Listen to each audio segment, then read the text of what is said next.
Yes, my name is Peter Holl from Dill. I'm the work package leader for dissemination and exploitation, and I would like to ask the panelists to come to the panel. And first of all, I can see placed Fabien Santini, which found his way from DG Agri, which is a short distance in walking, but a good one and a comparable one for our panel. And he's their deputy head of unit for the governance of agri-food markets. And then we have Tobias Camps from Hutten, a specialized caterer and service provider with a deep focus on sustainability and side stream evaluation. And still and again, Minna, I do not have to introduce. And at the very end of the audience, there's Marja Liisa Meurice, from EIT Food, which is acting as a head of a full region, the region of Northeast, and has a long experience on programming innovation actions in the food system. Yeah. Please. Thank you. Have a seat. This is supposed to be a policy discussion. Nice to meet you. He said already. And so the first question, there's a policy one, and maybe we can just go along the row. As we are looking to sustainability in the food systems, in your experience, in your point of view, are there major obstacles which makes it difficult to get the food system sustainable?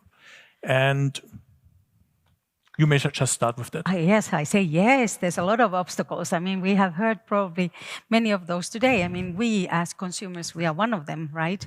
But indeed, when it comes to maybe to policy making, there's obstacles, but there are also a lot of solutions. So I really see this one as a but you know, it's complicated. Food is complicated. It's not an easy thing. But anyway, let's hear what the others have to say.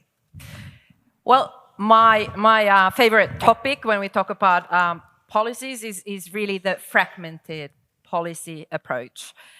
Just the fact that food system policies are distributed across different policy areas, and that brings challenges to the implementation of cohesive and sustainable policies. And this also causes some sort of market access barriers as well, especially for the small players, because usually you favor the big businesses and so on. So the policy coherence, I could go on about that for quite some time. Tobias? So one of the main obstacles in legislation to become more sustainable in our food system is, as Klaus put so eloquently, openness in what you're doing. So for instance, we produce tomato soup, around 3,000 liters each week. And it is impossible for us to show the customer what the environmental product of those tomatoes is, because we don't know if it's from greenhouses or from open field, or if those greenhouses were heated with natural gas or with solar panels. And that's an obstacle I would like to see changed. Some kind of environmental declaration on food products. Fabien? Thanks. And I will build a little bit on what Marja Liisa and Minna just said, on you too, of course, but because I was about to say I don't see any obstacles in our legislation, but I will elaborate. Yeah. So bear with me.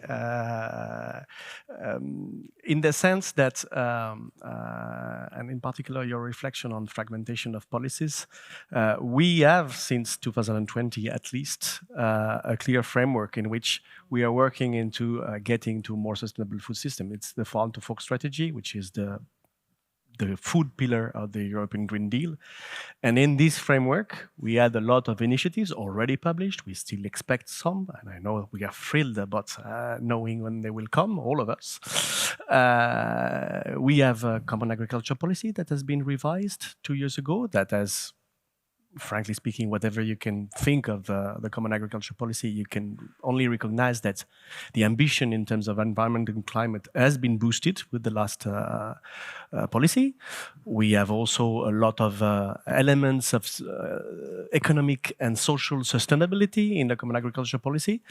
And so Based on this, you can always think one policy is not enough. It's not enough incentivizing this practice. It's not enough reducing the incentives for another practices. It's not, the standards are not high enough in terms of sustainability. You can really criticize a lot of things, but we have the direction. And in this direction, the farm to fork strategy, and more sustainable and resilient food systems, thanks to this farm to fork strategy and its delivery and all these actions. The main challenge in this is related to your remark to fragmentation of policies. It's the trade-offs. We have plenty of policy objectives, and why we have many fragmented policies? Because we have a lot of policy objectives. If you read the treaty, you have 5 just for the CAP, but if you add the environmental, the health, the social policy objectives, that we need to find a way where our food systems is answering to all these policy objectives, and of course there are trade-offs. So the real challenge is to address the trade-offs in a way to favor the synergies more than. A comment to the comment? Yeah, a comment to the comment, because I think indeed this is probably the system is really complex. I kind of think now, when been hearing and listening to all of you today, is that when we talk about local foods and you know, how could we make sure that farm to fork strategy, you know, great that it is there. I mean, no question about that one. But then, actually, do we see a lack of national food strategies that could actually then better relate to what is then needed? I'm not talking all about like, you know, in terms of agriculture per se, but like the whole food strategy goes a little bit what you just said, that everything is also fragmented and there's a lot of kind of trade-offs that has to be made. I think we will always have to make trade-offs. I don't think that we will ever get to any kind of like a fantastic solution that fits for everything. But then we should have better also national food strategies that then could also like, you know, showcase a little bit like what is done in the local levels. And it's kind of like a, you know, push and pull. I mean, happily, we have the European level and one national level here at hand, which is a good one. To summarize, complexity, fragmentation, some kind of visibility, I would say, and no problem at all. But a little bit of Peter, I didn't say no problem at all. We will have still a lot to do. Fabien, you already mentioned the CAP, the Common Agricultural Policy, which is a big piece of legislation. Are there any objectives localized food system could contribute to get the key indicators work at the CAP? Because we are talking here, this is our focus on localized food system or localized food systems. Okay.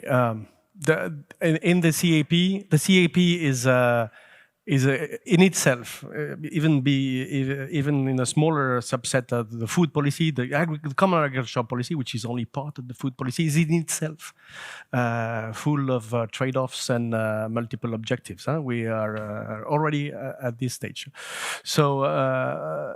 So localized food systems, in fact, they serve certain purposes. And if we look at the sustainability objectives, if you divide them artificially or in environmental, social, and economic, we have a clear benefit with the localized food systems for certain economic aspects. More value added, captured and retained by the farmers and the local economies.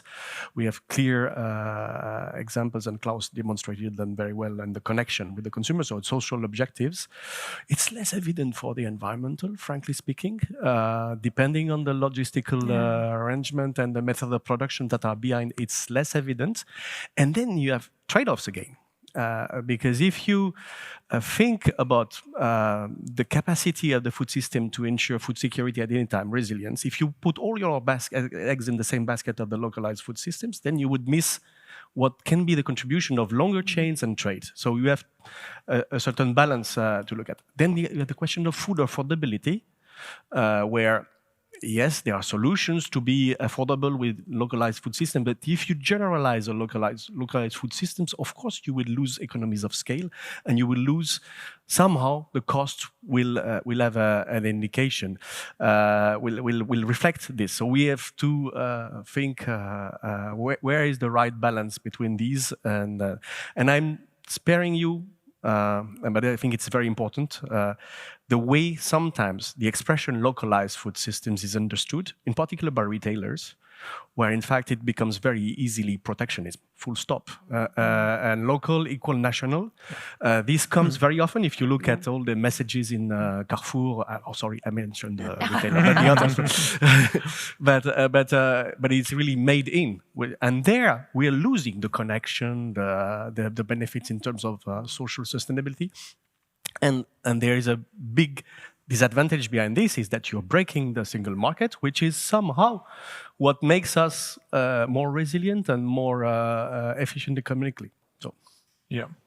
Yeah, certainly you're right. And we heard about that, about sustainability. It's not local, is in all terms equal to more sustainable. And that has to be seen case by case. We have seen that. May I come back to Finland, Minna? You already had some cases presented in your first presentation. I would be interested, as a policy actor, are there instruments and tools in hand to support the businesses on local food systems? Can you repeat? Yes. Are there objectives and tools in place? Yes. Yeah, you're now talking for all the countries, the member states here in Europe. Yeah, absolutely. I mean, food systems are local, national, and global, and we need to address them and take into consideration all these different levels. So in Finland, the tools in place, I already had the chance to give you pretty thorough explanation about the Finnish local food policy approach, but I would like to highlight some of the key findings in that, especially the citizen engagement. I think it's very important to include your citizens and hear what they have to say. In Finland, we have found out that the local food is important because also the citizens are aware about its impact on the local economy and also on the to support the producers. They might know the producers are nearby. They appreciate the fresh produce as well and the quality because of that. The short transport that was mentioned already, and also the local specialities. I mean, the local specialities, that is something that cannot be imported. Food is cultural. It is and very it's much emotional, so. Very much so. Exactly. But then our policy aims and what we aim with that, I would like to point out the increase in processing level. That is something that local producers very often lack, has been understood in the FOX process very well. And also to provide criteria so that we all talk about the same thing, that we know what we talk about when we talk about local produce. And we are not building walls, but we are opening avenues for local producers and small producers. And also something that I think is very important, that we in Finland try to add value and visibility to the local producers and local food business operators. So those would be, and there are different tools for all of these, different policy tools, but those are the main. Yes, and well, visibility is an important thing, yes. Fabien, you would like to I comment? wanted to react to the specialty and to the cultural dimension, because clearly food is culture, food, and therefore food is emotion. Because and we have this very heated debate around food policy and agricultural policy precisely for this reason. But on this local specialty, I myself in Brussels, I love to have some finished products arriving here. And if you look at the geographical indication system, they are valuing the specialty of all Europe and the world, in fact, because we have extended the system to the world. And if you look, where are these products sold? In fact, the local sales of geographical indications, it's not the majority. The majority is probably in the same member states and beyond the EU. And so they're here. And it's not only for defending the culture, also behind it means more value added for farmers. And this is a system that is bringing a lot of value added to farmers. Therefore, it's important also to not see only these specialties in their local dimension. This doesn't mean that they cannot be, of course, promoted locally, but it's important also to think of them being broadly disseminated. For that, you are a deputy head at markets. Yeah, I understand that now. Tobias, coming back to SMEs, how do you see the needs of SMEs matching with the needs of the food system moving towards sustainability? It's a broad question, so you can answer what you want. Yeah. Well, in light of the Fox project, I think that impact is always in search of scaling up. And scale is always looking to make impact, to either further develop or to become sustainable in an economical sense. And where the needs of the SMEs line up with the need to become more sustainable, it's where impact in need of skill and skill in need of impact find each other. So it boils down to the point where is the consumer who is willing to pay a price for whatever the product or service is. And that's where the needs line up. Is there a market? Is there a consumer who is willing to pay a price for a product that is more sustainable or less sustainable than a previous service or product? Would you like to jump in here? Yeah, I kind of like, indeed, the price is, of course, like with the other thing that is taste and the texture. You know, when we talk about like food produce itself, all these elements are making also like the food produce, you know, whether it is local or other, but particularly probably local, you know, attractive. When we think about then of a scaling up of these, you know, whether it is through small and medium SMEs or startups or, you know, any initiative that is going to basically make the value of these produce in the market, because this is obviously, you know, if this doesn't happen, the consumers will not get them, and then obviously the value that can be driven through those local foods, it's not going to happen. And yeah, I think that it is really very, very important to introduce also this kind of idea of a market and idea of a product like from the beginning. So it is not some kind of a food. I mean, price is very important part in that scaling up, but it doesn't mean that the food has to be always very low priced. It has to be rightly priced, whatever that means. So very diplomatic or political answer, I think, from my mouth in this case. But basically what it means is that we've been talking in EAT Food a lot about this one lately as well in different areas, that, you know, what is actually the right price for the food? And well, at the same time, you know, we need to eat every day, right? So, and, you know, if you have like 4 or 5 children, you know, and when they become teenagers, then it's another problem again. And so once again, there's not like one single answer. I think there was a very good slide where it was also presented in a way that what is your price that actually you want to pay for something? But then at the same time, it shouldn't mean that, let's say that, you know, those people with a lower income or the market with a lower income should not have access to this really good quality food. I mean, this should be really a given, I think, for everybody. And therefore, when we talk about this kind of like a, you know, also like a scaling up, and of course, market is there and no one can live, no food producer, you know, whether it is local or not local, there still has to be, you know, market.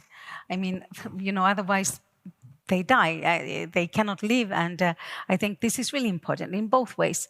But I think this understanding also has to be in both areas in order to be able to scale up. Because otherwise some of these initiatives, as good as they are, they will remain very, you know, marginal. And so there has to be like, at the same time, ambition. And then there has to be also like understanding of all those elements that, you know, are making a successful scaled up company or product or initiative. I don't know if it answers your question, but it's not on the program, but yeah. I can take up this question then. But who's setting up the methodology And what is a fair price? I mean, that's a good question, right?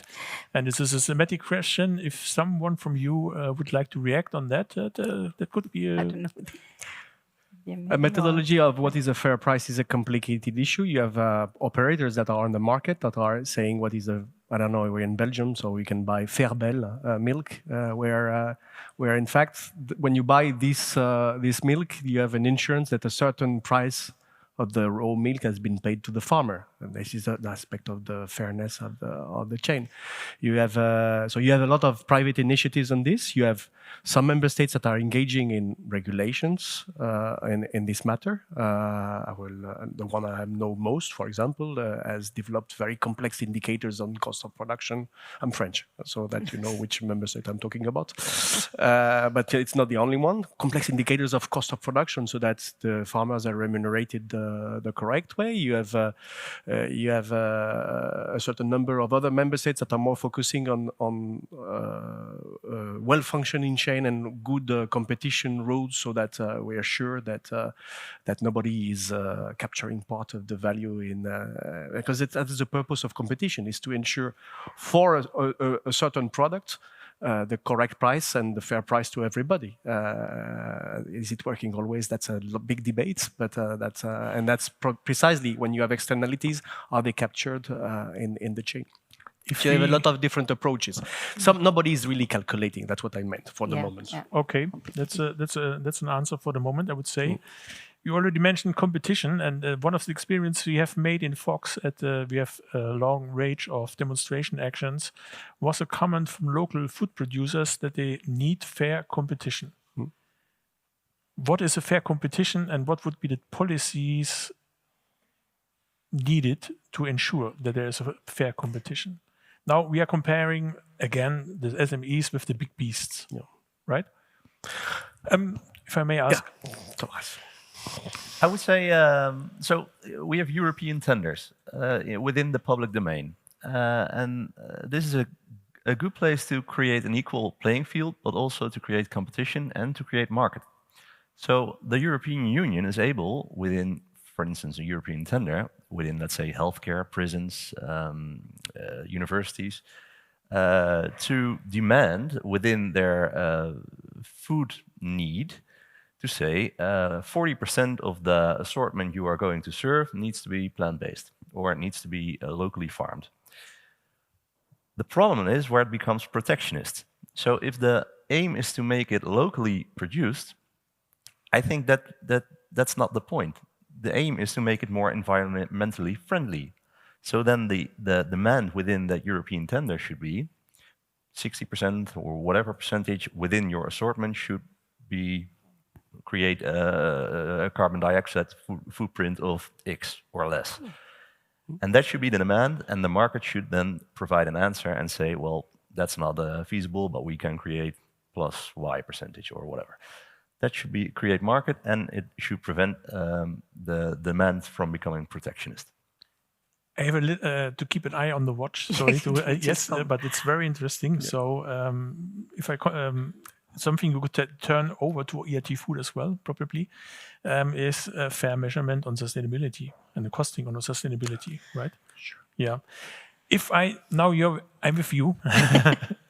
Coming to innovation, EIT Food is the largest, let's say, innovation ecosystem on food worldwide, and you've got a long experience on programming on that. So the question is not better placed than to you. What policy support would you like to see? Again, the policy support to move the food system towards sustainability. Well, I think some of those things were kind of like already mentioned in a way by Tobias, that there's probably a lot of things where it's not one single thing. So that's I think we can forget about like one single thing that is going to have the silver bullet and is going to actually make all of these things happen. But in terms of sustainability and food systems, indeed there's probably many areas in the policies and regulations where we can address.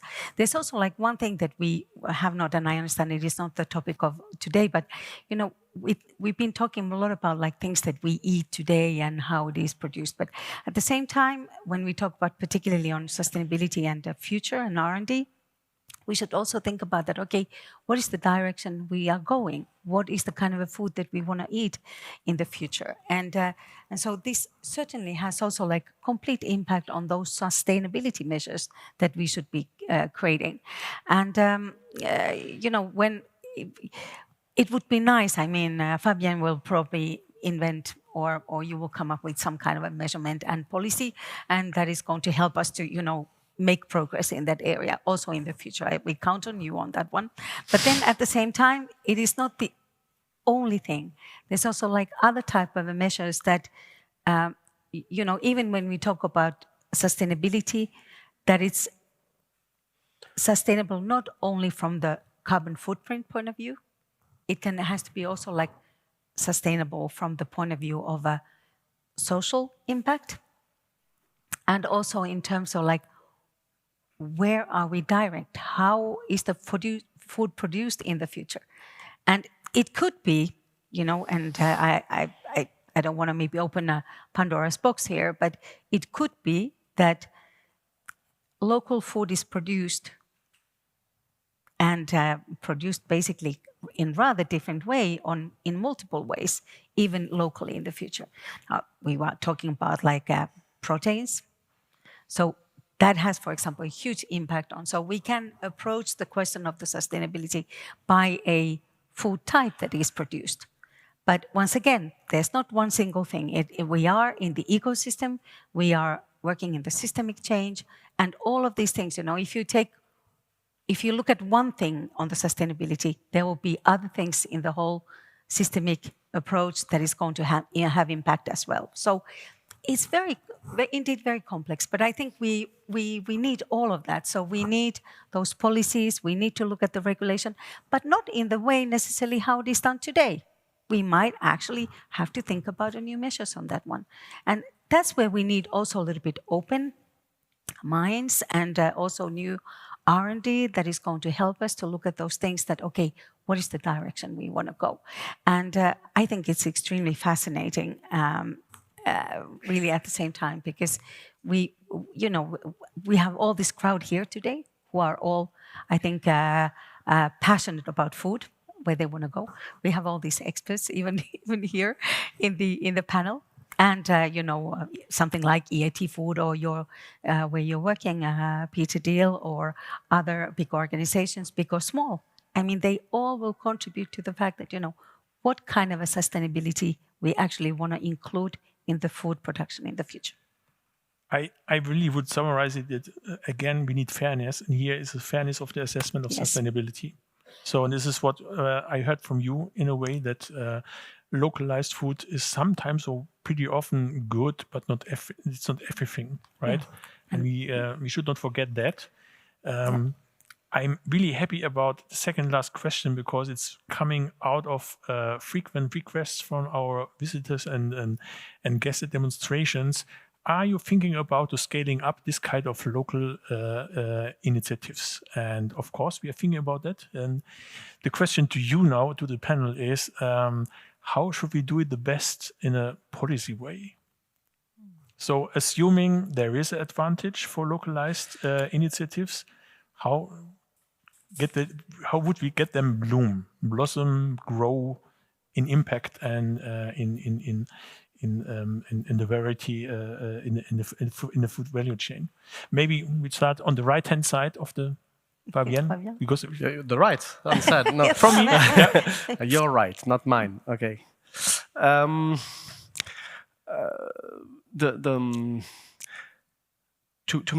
To scale them up, I think you mentioned openness. Klaus mentioned also transparency and knowledge. This, in fact, for me, relates to the most important aspect is to continue to discuss and exchange and nurture all the relations between the farmers, the food processors, the retailers, the consumers, the society at large, civil society.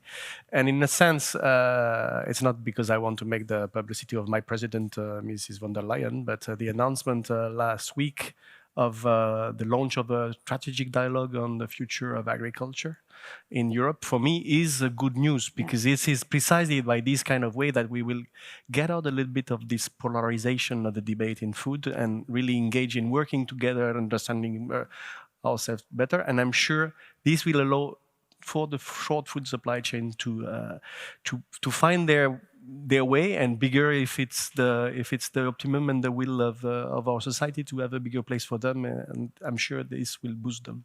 So in a way, you would say you're satisfied about the way it's done. Are you also satisfied about the pace? Pace.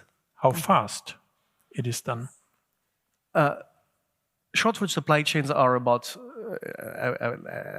I'll change a little bit. I'm not satisfied by the pace, but it's not that I have to.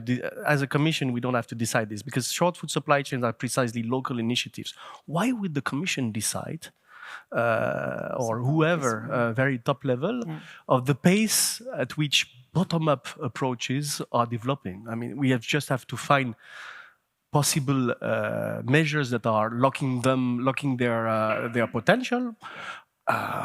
Open, and you mentioned one, green public procurement. Do we have to clarify green public procurement? That's a very good question. And how can we clarify it? How can we make it more? But it's not to the Commission to decide the pace. It's to the society itself. So, and we just, as a policymakers, we have to give the best policy framework, so that this is possible, but not to decide the pace, I would say.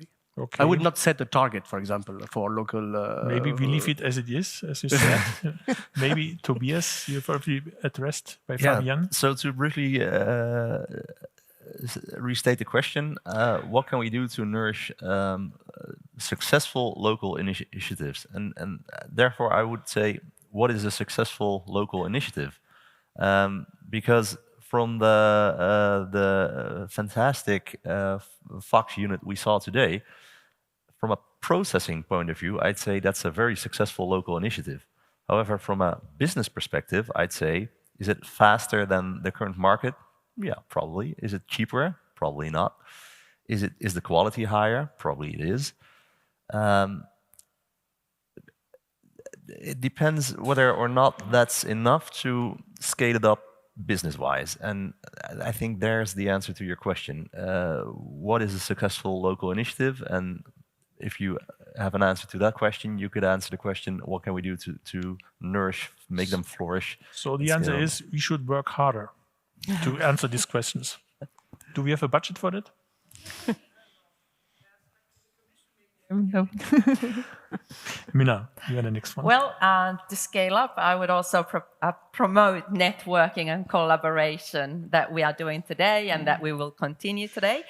And that's really the way to scale up things. On European level, I also work quite vigorously with SCAR, that's a standing committee for agricultural research. I work at the SCAR Food Systems Working Group, and it's really about finding the common interests on a member state level, common policy interests, and then how can we facilitate that process within food system.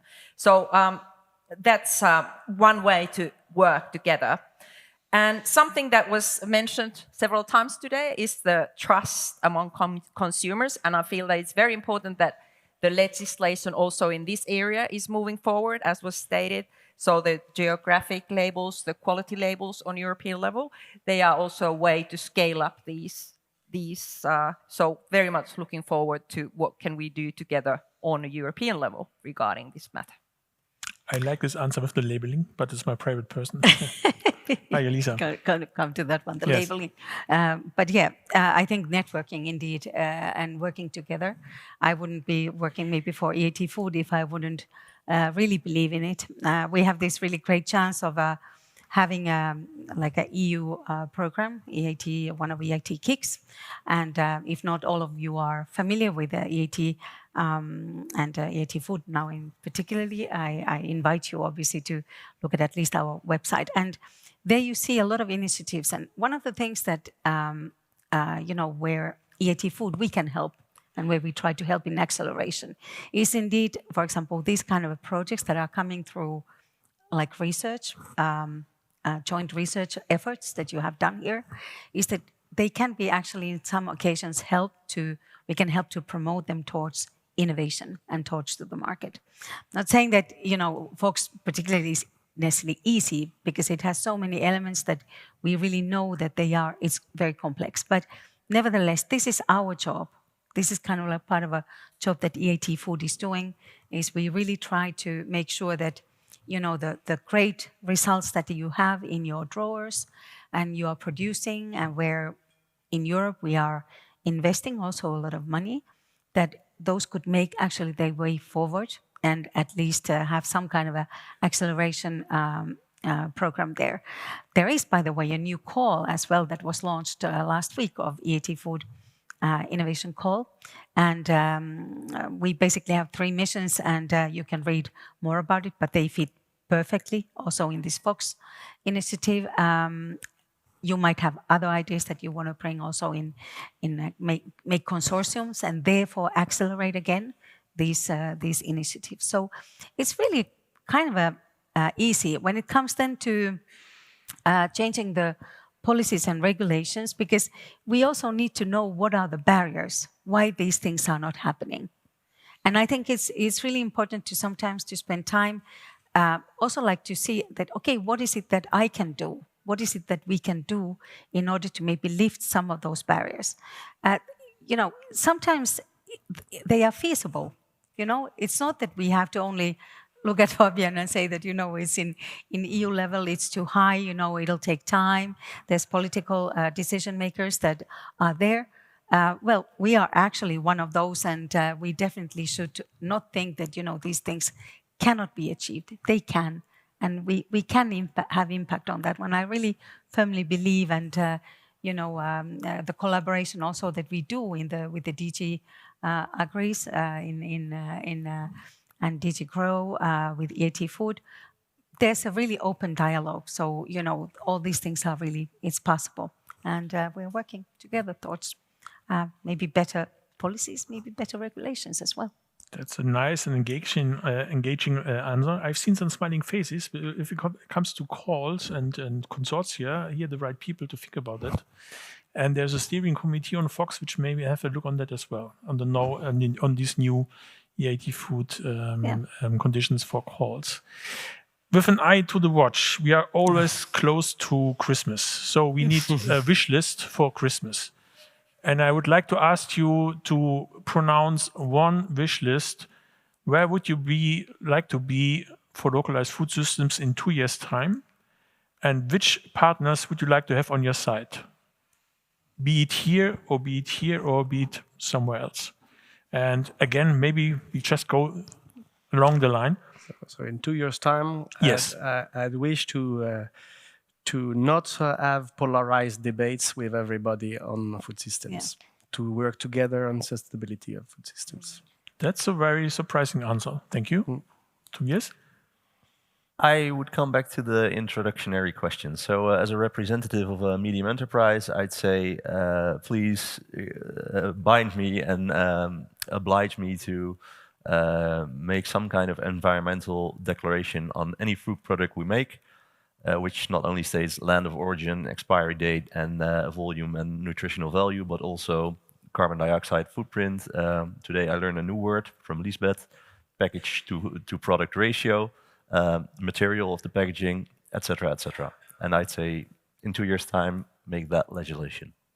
Where would you like to see the actors for that?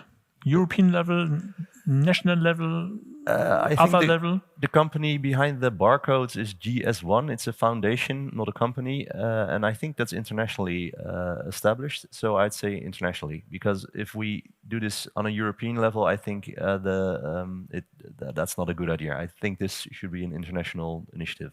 I know they are collaborating on it, but I also know they are struggling to get it further. Okay.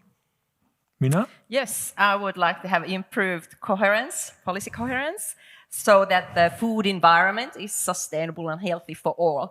And who is the actor in addition to all that has been mentioned? I would really like to point out the citizen involvement, including them. Maybe we could have more local citizen panels that could feed into local food policy and vice versa. And the local food policy development that can take place not only in areas where there is like a lot of agriculture, but also urban food policies are really important. Yeah. You are the last. So I really hope that, I'm so happy that at the same time now in recent years, through the crisis and the COVID, somehow the attention has turned to food and to agri-food. And, I'm not happy about, of course, those crises, but I'm really happy that since long time, there's not been so much attention to food and agri-food sector.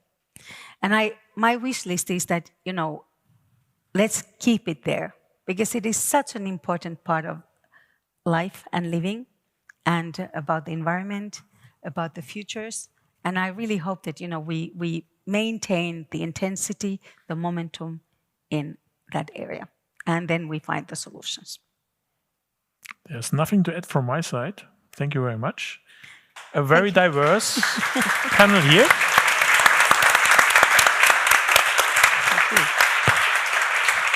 And we can give the stage back to Kerstin, which has the honor to make the closing recommendations. Thank you very much. Thank you very much, the panel. It was so interesting to listen.